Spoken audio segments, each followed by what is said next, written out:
नमस्कार दोस्तों, क्या पति पत्नी को एक साथ भोजन करना चाहिए? क्या होता है जब कोई स्त्री पति से पहले भोजन करती है? इस विषय में श्री कृष्ण ने देवी सत्यभामा को बहुत ही महत्वपूर्ण ज्ञान दिया है, जिसे आपको अवश्य सुनना चाहिए। दोस्तों, एक समय की बात है, देवी सत्यभामा एक दिन भगवान श्री कृष्ण के पास आईं। उनके मुख पर जिज्ञासा और मन में किसी प्रश्न की छाया थी। उन्होंने विनम्र स्वर में पूछा, हे स्वामी, मेरे मन में एक शंका उत्पन्न हुई है, कृपा करके मेरे इस संशय का निवारण कीजिए। भगवान श्री कृष्ण ने मुस्कुराकर उत्तर दिया, हे प्रिय, तुम्हारी मन में जो भी प्रश्न हो निसंकोच होकर पूछो।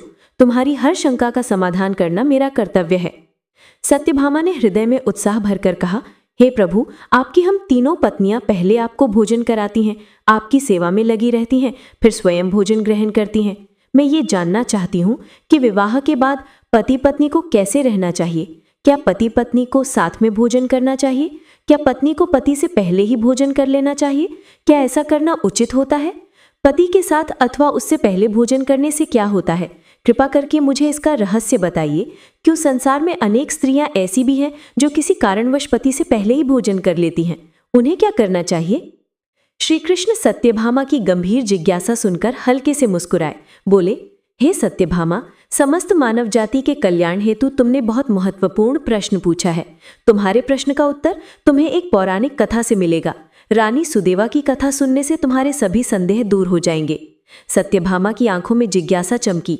उन्होंने आदरपूर्वक पूछा, हे प्रभु, ये रानी सुदेवा कौन थी? उनका आचरण कैसा था? कृपा करके मुझे उनके विषय में बताइए। मेरा मन जानने को व्याकुल है। श्री कृष्ण ने सहमति में सिर हिलाया और बोले, हे सत्यभामा, तुम्हारे आग्रह पर आज मैं तुम्हें रानी सुदेवा की कथा सुनाता हूँ। इस प्राचीन कथा को ध्यानपूर्वक सुनो। इसमें तुम्हारे सभी प्रश्नों के उत्तर छिपे हैं। जो भी व्यक्ति इस कथा को ध्यान से सुनता है और इसका विस्तार से वर्णन करता है, वो भाग्यशाली होता है और उसे कभी नरक का भय नहीं रहता। सत्यभामा ने आनंद से कहा, हे स्वामी, मैं अवश्य इस कथा को मन लगाकर सुनूंगी। कृपा कर अब आप कथा प्रारंभ करें। श्री कृष्ण ने कथा आरंभ की। प्राचीन काल में कौशल देश की राजधानी अयोध्या में महाराज इक्ष्वाकु राज्य करते थे। इक्ष्वाकु धर्मपरायण, गुणवान, चरित्रवान और अत्यंत कुशल सम्राट थे। उनका विवाह काशी के नरेश की कन्या सुदेवा से हुआ था। सुदेवा सत्यनिष्ठा थी, सद्गुणों से परिपूर्ण, उत्तम चरित्र वाली और महान पतिव्रता थी। राजा इक्ष्वाकु बड़े पुण्य आत्मा थे।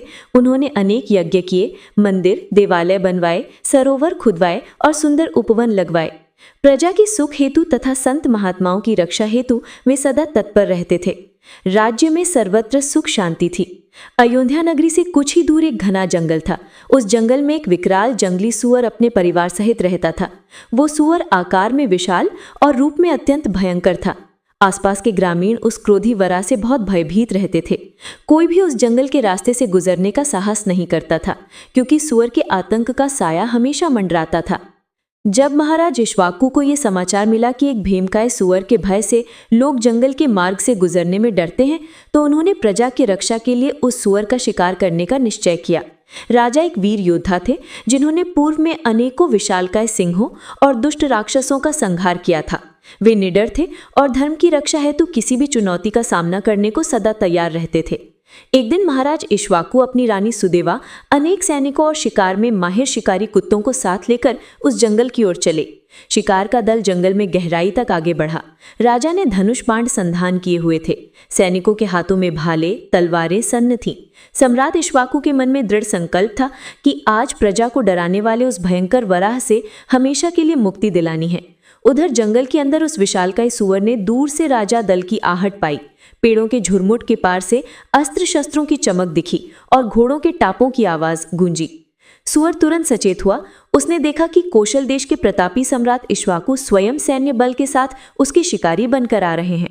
सुअर ने पास खड़ी अपनी पत्नी को सावधान करते हुए कहा, हे प्रिय, देखो, अयोध्या के राजा इक्ष्वाकु स्वयं हमारे शिकार के लिए आ पहुंचे हैं। वे महापराक्रमी और तेजस्वी सम्राट हैं। उनके साथ असंख्य शिकारी, घुड़सवार और शिकारी कुत्ते भी हैं। इसमें तनिक भी संदेह नहीं कि वे हम पर आक्रमण करेंगे। राजा इक्ष्वाकु बड़े धर्मात्मा हैं, राजाओं के भी राजा हैं और तीनों लोकों में उनका यश फैला है। आज वे हमारे अतिथि की भांति हमारे द्वार पर युद्ध के लिए आए हैं। मैं तुम सबकी रक्षा हेतु अपना पराक्रम दिखाते हुए उनसे युद्ध करूंगा। यदि युद्ध में मैंने राजा को पराजित कर दिया तो तीनों लोकों में मेरी कीर्ति होगी और यदि मैं उनके हाथों मारा भी गया तो इस सुअर जीवन के बंधन से मुक्त हो जाऊंगा और विष्णु लोक चला जाऊंगा। मैं जानता हूं कि पिछले जन्मों के पापों के कारण ही मुझे ये सुअर का जन्म मिला है। आज शायद उन पापों से छुटकारा पाने का अवसर आ गया है। सुअर के स्वर में आशा और दृढ़ निश्चय का मिश्रण था। वो अपनी नियति का सामना करने को तैयार था। उसने गहरी सांस लेते हुए अपनी पत्नी से कहा, प्रिय, तुम मोह त्याग कर हमारे पुत्रों और पोतों को लेकर पास के पर्वत की गुफा में छिप जाओ। अब समय आ गया है कि मैं अपने पूर्व जन्मों के पापों से मुक्त हो जाऊं। जब महाराज इक्ष्वाकु के तीर मेरे शरीर को भेदेंगे तब उनकी एक एक बाण से मेरे सारे पुराने पाप झलकर नष्ट हो जाएंगे।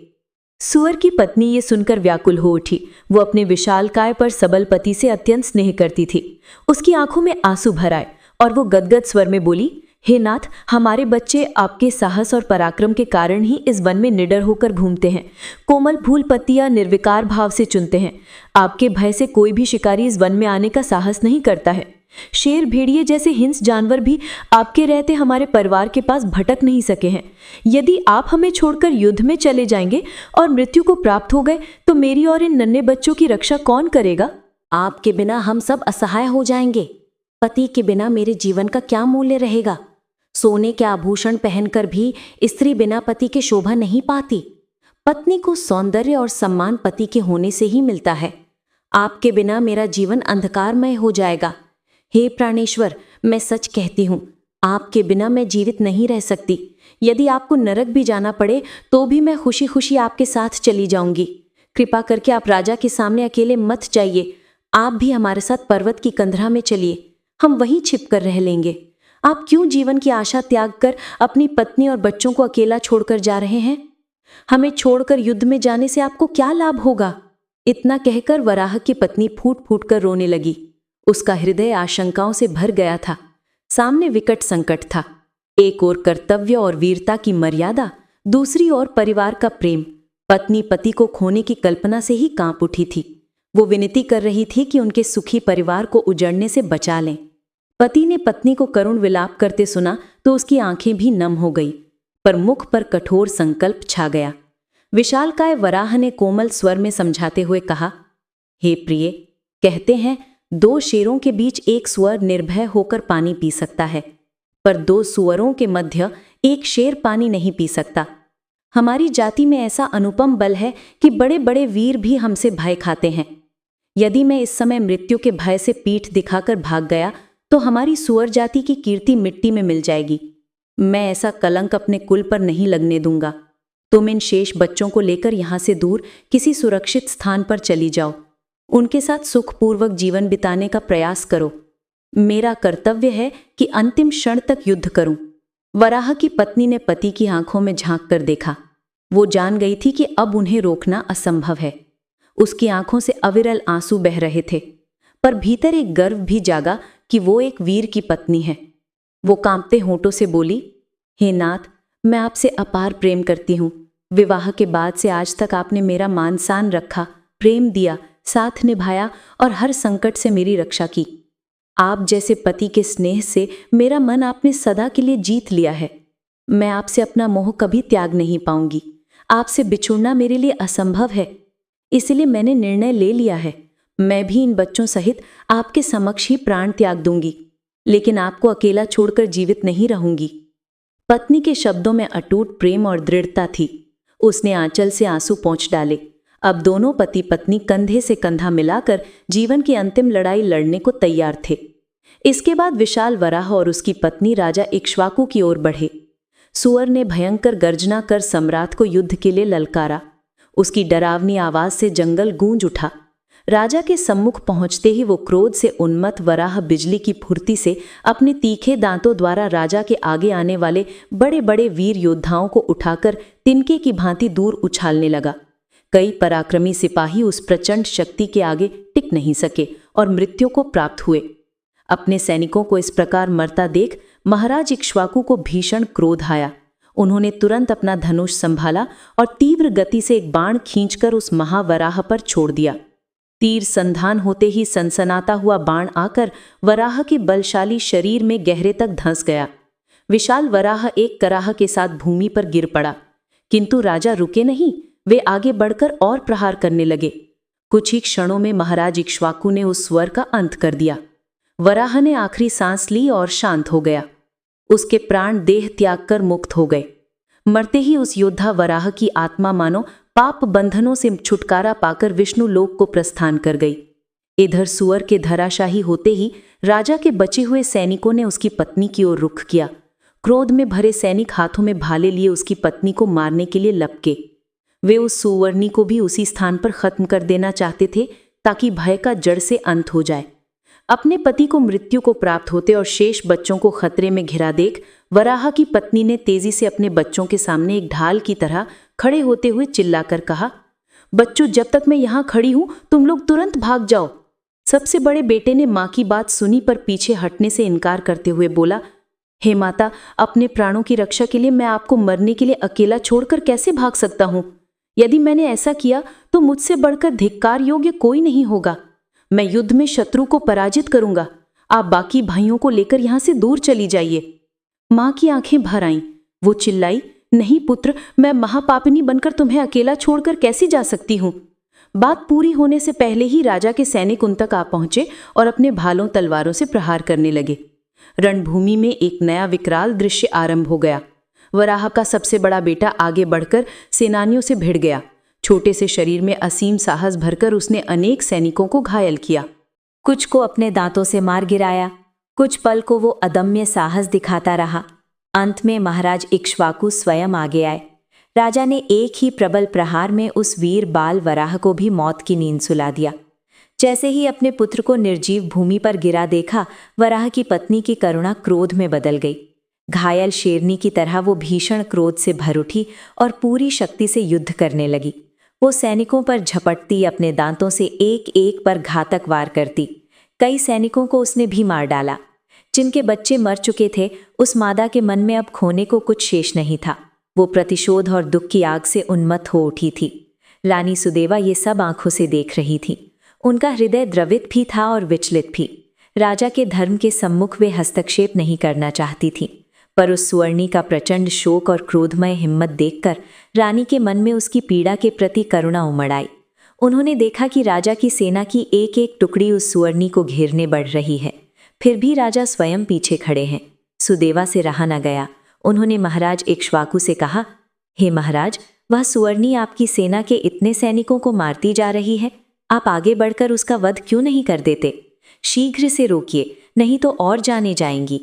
राजा इक्ष्वाकु ने गंभीर स्वर में उत्तर दिया, हे प्रिय, वह एक स्त्री है और मैंने प्रतिज्ञा की है कि मैं किसी स्त्री का वध अपने हाथों से नहीं करूंगा। ना ही मैं किसी सैनिक को ये अधर्म करने की आज्ञा दे सकता हूँ। स्त्री को मारना महापाप है।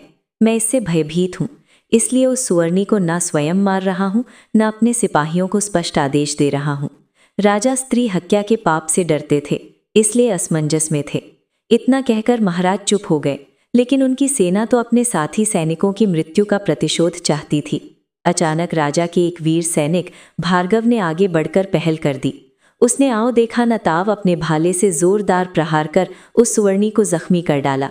भीषण आघात से वो मादा सुअर तड़प कर जमीन पर गिर पड़ी। उसके मुंह से कराह निकली और वो मूर्छित हो गई। दूर खड़ी रानी सुदेवा ने देखा कि घायल सुवर्णी जमीन पर गिरी है और दर्द से लंबी लंबी सांसें ले रही है। सुदेवा का कोमल हृदय उस मरणासन जीव की हालत देखकर दया से भर गया। युद्ध की आग कुछ देर पहले तक दहक रही थी, पर दया भाव ने मानो रानी के भीतर शीतल जल जैसा ठंडक भर दिया। उन्होंने शीघ्रता से एक पात्र में स्वच्छ ठंडा जल भरवाया और अपनी दासियों की मदद से घायल सुवर्णी के पास पहुंच गईं। रानी सुदेवा ने अपने कोमल हाथों से वो शीतल जल सुवर्णी के सूखे मुख में टपकाया और शेष जल उसके घायल शरीर पर धीरे धीरे छिड़क दिया। ठंडा जल पड़ते ही अर्धमूर्छित मादा सुअर ने धीरे धीरे आंखें खोल दी। उसकी पीड़ा कुछ कम हुई थी। धुंधली दृष्टि से उसने सामने एक सौम्य स्त्री को झुककर अपने ऊपर पानी छिड़कते देखा। दयालु रानी की आंखों में करुणा थी और स्पर्श में वात्सल्य। घायल सुअरनी समझ गई कि ये सामने खड़ी सजल नेत्रों वाली स्त्री अयोध्या की महारानी सुदेवा है। असहनीय कष्ट से कुछ क्षण के लिए छुटकारा पाकर सुअरनी के मुख पर कृतज्ञता छलक आई। तभी एक अद्भुत घटना घटी। उस मरणासन पशु ने मनुष्य की तरह स्पष्ट वाणी में बोलना शुरू किया। हे देवी, आपने मुझ पर ठंडा जल छिड़क कर मेरे कष्ट को हर लिया है। आपने जिस दया का फल मुझ पर किया है उसका मैं बदला नहीं चुका सकती। आपका कल्याण हो देवी, भगवान आपको सदा सुखी रखें। सुवर्णी के मुंह से इस तरह मानव की भाषा में संस्कृत निष्ठ वचन सुनकर रानी सुदेवा चकित रह गई। वे सोचने लगी, यह कैसी विचित्र बात है। एक पशु होकर भी ये सुवर्णी मनुष्य की भांति सुंदर और शुद्ध भाषा में कैसे बोल रही है। रानी को सहसा एहसास हुआ कि ये साधारण प्राणी नहीं है, अवश्य इसके पूर्व जन्म का कोई रहस्य है। सुदेवा ने स्निग्ध स्वर में पूछा, हे भद्रे, तुम कौन हो? तुम्हारा आचरण अत्यंत विलक्षण है। पशु होकर भी तुम मनुष्य की वाणी में बात कर रही हो। कृपया मुझे अपने पूर्व जन्म की कथा सुनाओ। आखिर किस कारण तुम्हें सुवर्णी की योनि में जन्म लेना पड़ा? सुवर्णी ने एक गहरी सांस ली। उसकी आंखों में पश्चाताप की छाया थी। वो धीरे से बोली, हे देवी, पहले मैं भी इंसान थी। मेरे पति ने पिछले जन्म में गुरुजनों का अपमान किया था, इसी कारण उन्हें इस जन्म में सुअर का शरीर मिला। उन्होंने तो अब अपने पापों से मुक्ति पा ली, परंतु मेरा खुद का पाप कुछ कम नहीं था। मैं आपको अपने पूर्व जन्म की कहानी सुनाती हूँ। राजा और रानी दोनों ही सुवर्णी के सामने बैठ गए और सुवर्णी की कहानी सुनने लगे। ध्यान से सुनिएगा। प्राचीन काल में कलिंग नाम के देश में श्रीपुर नाम का एक सुंदर नगर था। उस नगर में वसुदत्त नाम के परम विद्वान ब्राह्मण रहा करते थे। मैं उन्हीं वसुदत्त जी की पुत्री थी और मेरा नाम सुकन्या था। पूरे श्रीपुर में मुझ सुंदर रूप वाली कोई स्त्री न थी। अपने सौंदर्य और यौवन के घमंड में मैं मतवाली हो गई थी। मेरी मुस्कान मनोहारिणी थी, किंतु रूप ने मेरे चित्त को अंधा कर दिया था। जैसे जैसे मैं सयानी होती गई, मेरे माता पिता मेरी शादी की चिंता करने लगे। मेरे यौवन को देखकर मेरी माता चिंतित रहती। एक दिन उन्होंने पिता से कहा, हे स्वामी, हमारी कन्या युवा हो चुकी है। इसका विवाह जल्द से जल्द किसी योग्य वर से कर दीजिए। इसे यथाशीघ्र इसके पति के हाथ सौंपना ही उचित है। मेरे पिता वसुदत्त ने उत्तर दिया, हे कल्याणी, मैं अपनी पुत्री का विवाह ऐसे पुरुष के साथ करूंगा जो विवाह के पश्चात मेरे घर में रह सके। सुकन्या मुझे अत्यंत प्रिय है। मैं इसे अपनी आंखों से दूर नहीं होने देना चाहता। संयोग से कुछ समय बाद शिव शर्मा नाम के एक युवा विद्वान ब्राह्मण हमारे द्वार पर आए। मेरे पिता उनकी विद्वत्ता और गुणों को देखकर बहुत प्रसन्न हुए। उन्होंने उसी समय शिव शर्मा से मेरा विवाह करने का प्रस्ताव रख दिया। शिव शर्मा जी ने सहर्ष स्वीकृति दी। इस प्रकार मेरा विवाह शिव शर्मा से हो गया और वे मेरे पिता के अनुरोध पर हमारे ही घर में रहने लगे।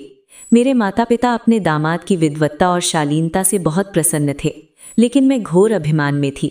माता पिता के लाड प्यार ने मुझे बिगाड़ दिया था। विवेक मुझसे कोसों दूर हो चुका था। मैंने अपनी पतिव्रता का धर्म बिल्कुल नहीं निभाया। मैं अपने पति की सेवा तो दूर, कभी चरण स्पर्श तक नहीं करती थी। उल्टे मैं उन्हें तिरस्कार की दृष्टि से देखती, बात बात पर अपमान करती। मैं नाम लेकर पुकारती जिसके लिए घर के संस्कारों में मना किया जाता है। मैं इतना उद्दंड थी कि पति के भोजन से पहले स्वयं खा लेती थी, और कई बार तो मैं अपने पति से ही कहती कि वो मुझे खाना परोसते। मैं उनकी पत्नी होकर भी मानो रानी की तरह पेश आती थी और उन्हें नौकर सा समझती थी। अपने मन का करने को सदैव स्वतंत्र रहती। मन हुआ तो इधर उधर घूमने निकल जाती। जरा जरा सी बात पर पति को उलाहना देती, आवाज़ ऊंची करके बातें करती। सबसे बड़ा पाप तो मैंने ये किया कि अपने पति को कभी अपना तन मन नहीं सौंपा। मैंने कभी उन्हें पति का अधिकार नहीं दिया। उनके साथ एक शैया पर रहना तो दूर, छूने तक नहीं देती थी, जैसे वो मेरे पति नहीं पराये हों। शिव शर्मा स्वभाव से अत्यंत शांत और सहनशील थे। उन्होंने मेरे दुर्व्यवहार को लंबे समय तक झेला। मेरे कारण उनके हृदय को कितनी ठेस लगती थी, इसका अनुमान भी मुझे उस समय नहीं था। अंततः एक दिन निराश और दुखे से भरे मेरे पति मुझे छोड़कर चुपचाप कहीं चले गए। मेरे पति के यूं अचानक चले जाने पर मेरे पिता को गहरा आघात लगा। वे बेहद दुखी हुए। मैंने देखा उस दिन पिता का चेहरा शर्म और क्रोध से लाल था। वे मेरी माता से कह रहे थे, हे प्रिय, देखो हमारे दामाद शिव शर्मा हमारी इस दुष्टा पुत्री को छोड़कर चले गए हैं। हमारे घर के साथ ये अनर्थ हो गया। सारा दोष हमारी बेटी का है। दामाद तो बड़े गुणवान थे। मैं क्या जानता था कि हमारी सुकन्या इतनी दुर्व्यवहारी और कुलकलंक निकलेगी। माता ने भी दुखी होकर कहा, हे नाथ, बेटी आपके लाड प्यार से ही बिगड़ी है। आप इसे रोके रहे, पति के घर नहीं भेजा, इसी कारण इसकी ये दशा हुई। कहते हैं कि विवाहिता कन्या को पिता के घर नहीं रखना चाहिए। मायके में रहकर वो मार्ग से भटक सकती है। हमारी बेटी ने पाप का रास्ता पकड़ लिया है। अब आपको ही कोई कड़ा कदम उठाना होगा। हमारी लड़की पापिनी बन गई है। इसका त्याग कर इसे इसके पति के पास ही भेजना होगा, चाहे इसे अच्छा लगे या बुरा। माता के ऐसे कठोर वचन सुनकर मेरे पिता क्रोध से भर उठे। उन्होंने मुझे डांटकर कहा, हे दुष्टा, तूने हमारे कुल में कलंक लगाया है, तू दुराचारी है। तेरे ही कारण शिव शर्मा हम सबको छोड़कर चले गए हैं। अब तू जिसके पास जाना चाहे चली जा, या जहां तेरा पति हो वहीं जा, पर इस घर में तेरा स्थान नहीं है। पिता के मुख से ऐसे वचन सुनकर मैं सन्न रह गई। मुझे पहली बार अपने कर्मों पर ग्लानि होने लगी, पर बहुत देर हो चुकी थी। मैं रोती हुई अपना घर छोड़कर निकल पड़ी। बाहर समाज में लोगों ने मुझे और भी तिरस्कार किया। कोई मुझे कुल्टा कहकर पुकारता, कोई पापिनी। उधर मेरा मन पछतावे से भर चुका था। मुझे समझ नहीं आ रहा था कहाँ जाऊं। अंततः मैंने निश्चय किया कि अपने पति शिव शर्मा को ढूंढूंगी और उनसे क्षमा मांगूंगी। मैं एक शहर से दूसरे गांव भटकती हुई आखिरकार जंगल में आ गई, जहां शिव शर्मा संन्यास लेकर रहने लगे थे। एक दिन चलते चलते मैं एक छोटी सी कुटिया के द्वार पर पहुंची। भूख प्यास से मेरा बुरा हाल था, शरीर जर्जर हो चुका था। दरवाजे पर खड़े होकर मैंने कांपती आवाज में भिक्षा मांगी। उस कुटिया में से एक औरत बाहर निकली। वो मंगला नाम की स्त्री थी। मुझे देखकर उसने अंदर अपने पति को आवाज लगाई, हे स्वामी, द्वार पर एक दुखियारी दुबली पतली स्त्री भिक्षा के लिए खड़ी है। उस कुटिया के अंदर से जो पुरुष बाहर आए, उन्हें देखते ही मेरी आंखें आश्चर्य से भर गईं। वे मेरे पति शिव शर्मा ही थे। कई महीनों बाद उनको देख मैं वहीं जमीन पर गिरकर फूट फूट कर रोने लगी। उधर शिव शर्मा ने भी मुझे तुरंत पहचान लिया। उन्हें मेरे हाल पर दया आ गई। उन्होंने अपनी नई पत्नी मंगला से कहा, प्रिय, ये मेरी पहली पत्नी सुकन्या है, जो कभी मुझे अत्यंत प्रिय थी। तकदीर के लेख से हम अलग हो गए थे, पर यह मूल रूप से बुरी नहीं है। बस अज्ञानवश इसने गलत मार्ग अपना लिया था। तुम इसे सम्मानपूर्वक भीतर ले आओ और आश्रय दो। पति के ऐसे वचन सुनकर मंगला ने तुरंत मुझे भीतर बुला लिया। उसने मुझे ढांढस बंधाया, पहनने के लिए वस्त्र दिए, भोजन करवाया। वो मेरे प्रति कोई ईर्ष्या या द्वेष न रखकर बड़े प्रेम से पेश आई। मंगला के सरल हृदय और मेरे पति के उदार स्वभाव को देख मेरा अंतर और भी ग्लानि से भर गया। कुछ दिन तक मैं उसी कुटिया में उनके साथ रही। एक दिन मैं यूं ही एक किनारे बैठकर मन ही मन अपने किए पर पछता रही थी। मैं सोच रही थी कि मंगला कितनी सच्चरित्र और मधुर स्वभाव की है और मैं कितनी नीच वृत्ति की रही हूं। मैं अपने पति के योग्य कभी नहीं रही, जबकि मेरे पति और उनकी नई पत्नी कितने भले हैं, जो मेरे जैसे अपराधिनी को भी सहारा दे रहे हैं। ये विचार आते ही मेरी आत्मग्लानि हृदय में तीक्ष्ण शूल की भांति चुभने लगी। मेरा सिर दर्द और चिंता से फटा जा रहा था। अत्यधिक चिंता और शोक के कारण उसी क्षण मेरे हृदय ने साथ छोड़ दिया। सीने में जोर का दर्द उठा और मैं वहीं धरती पर गिर पड़ी। उसी पल मेरे प्राण निकल गए, मेरा निधन हो गया। देवी सुवर्णिनी ने भारी स्वर में आगे कहना जारी रखा। मेरी मृत्यु के बाद 2 यमदूत उस स्थान पर आए और मेरे सूखे निर्जीव शरीर से मेरी आत्मा को खींचकर यमलोक ले गए। वहां न्यायाधीश यमराज के समक्ष मेरा संपूर्ण लेखा जोखा प्रस्तुत किया गया। चित्रगुप्त ने मेरे सारे पाप पढ़कर सुनाए। यमराज ने कड़क कर कहा, दूतों, इस पापिनी स्त्री ने अपने पति का घोर अपमान किया है।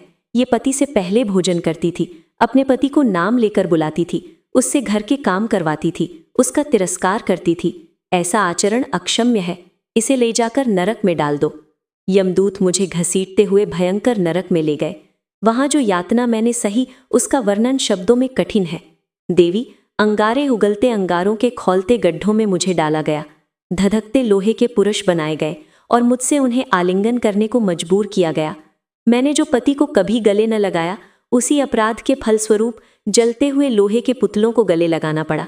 मेरे चीखने चिल्लाने का उन निर्दयी यमदूतों पर कोई असर नहीं हुआ। मैं अनेकों वर्षों तक नारकीय यातनाएं भोगती रही। मेरी आत्मा पर पड़े अहंकार और पाप के कलुष को उन दंडों ने धीरे धीरे जलाकर भस्म किया। आखिरकार जब नरक में अपने पापों की पूरी सजा भुगत चुकी, तब यमराज ने मुझे पशु योनि में जन्म देने का निर्णय सुनाया। उन्होंने मुझे मनुष्य शरीर के योग्य नहीं समझा। मेरे कर्म इतने गिरे हुए थे कि मुझे सुवर्णी के जन्म में इस जंगल में पटक दिया गया। इस प्रकार मेरे पाप कर्मों के कारण मुझे स्त्री से सुवर्णी बनना पड़ा।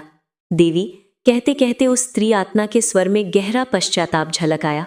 उसने विनीत भाव से रानी सुदेवा से निवेदन किया, हे देवी, मैंने आपको अपने पूर्व जन्म की संपूर्ण कथा सुना दी है। अब अंत में आपसे प्रार्थना है, कृपया मुझे इस निम्न योनि के जीवन से मुक्ति दिला दीजिए। मैंने अनेक दुख भोग लिए हैं। आपके पति सेवा के पुण्य की मुझे अत्यंत आवश्यकता है। मैंने सुना है आप जैसी पतिव्रता के पुण्य से बड़े बड़े पापियों का उद्धार हो जाता है।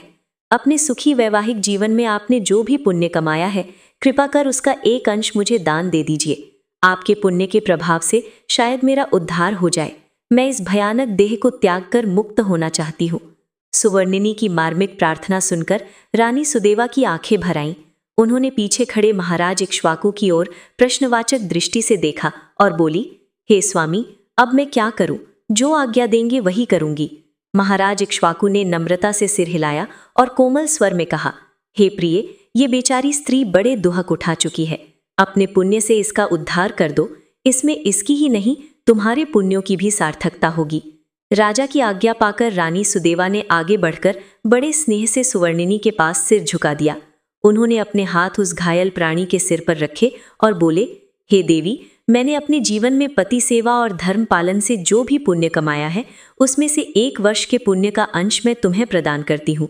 रानी सुदेवा के इतना कहते ही सुवर्णिनी की आंखें कृतज्ञता से भर गई। उसी क्षण मानो एक चमत्कार हुआ। उस मरणासन्न सुवर्णिनी ने एक हल्की सांस ली और शांत हो गई। उसके प्राण देह से मुक्त हो गए। देखते ही देखते सुवर्णिनी के स्थूल शरीर से एक दिव्य स्त्री की चमकती हुई आत्मा प्रकट हुई। वो स्वरूप अति प्रकाशमान और सुंदर था।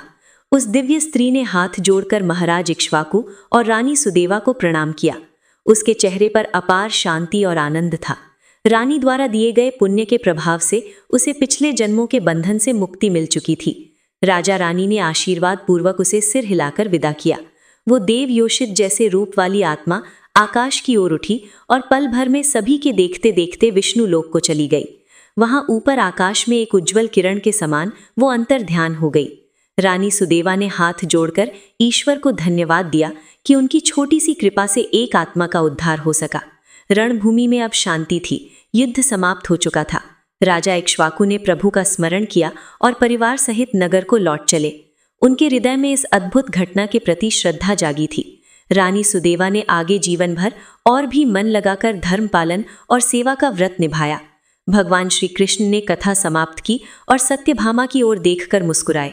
उन्होंने मधुर स्वर में पूछा, हे सत्यभामा, इस महान कथा को सुनकर तुम्हें तुम्हारे सभी प्रश्नों के उत्तर मिल गए होंगे।